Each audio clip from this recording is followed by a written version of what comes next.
Did you know that in the Gilded Age, wearing too much perfume could ruin your reputation?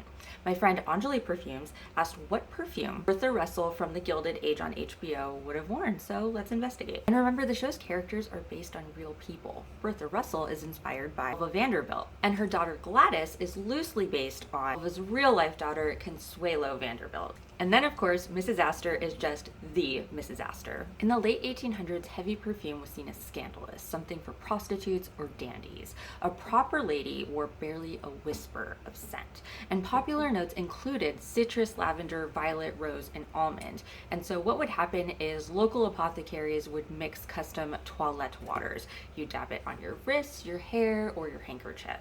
But let's talk the big three: Bertha, Gladys, and the Mrs. Astor. Alva Vanderbilt, the inspiration behind Bertha Russell, was a Francophile and she loved luxury. She probably wore imported perfumes like Oubigant, Guerlain, or Lubin, sophisticated French fragrances that matched her ambition. Gladys, like Consuelo Vanderbilt, was under intense pressure to marry well. In real life, Consuelo's mother forbade her from wearing perfume entirely, and we know this because she wrote a book called The Glitter and the Gold, where she talked about her life. Her husband was the Duke of Marlborough, and he had Blenheim Palace as his ancestral home. Now, this is Consuelo Vanderbilt with Winston Churchill. Winston Churchill was actually her husband's cousin, and he was born at Blenheim Palace. And the Duke commissioned Penhaligon's Blenheim bouquet, which you can still buy to this day.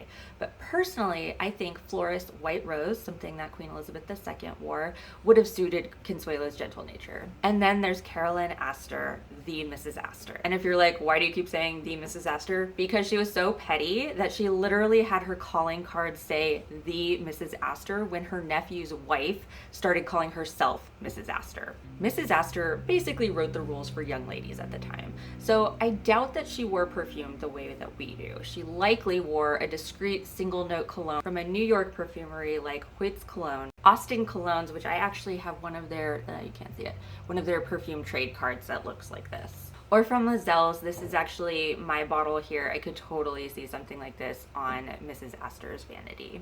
But again, I don't think that she would have worn it. I think she would have either very delicately dabbed herself or put it on a handkerchief. In fact, in a Society article from 1895, you can see at the top, it says, Mrs. William Astor perfumes her note paper, which I thought was so funny. But then a few days later, there was a rebuttal. And in the rebuttal, it says, a Society writer says Mrs. William Astor perfumes her note paper. This is a waste of the Astor millions. All note paper is scent, you know.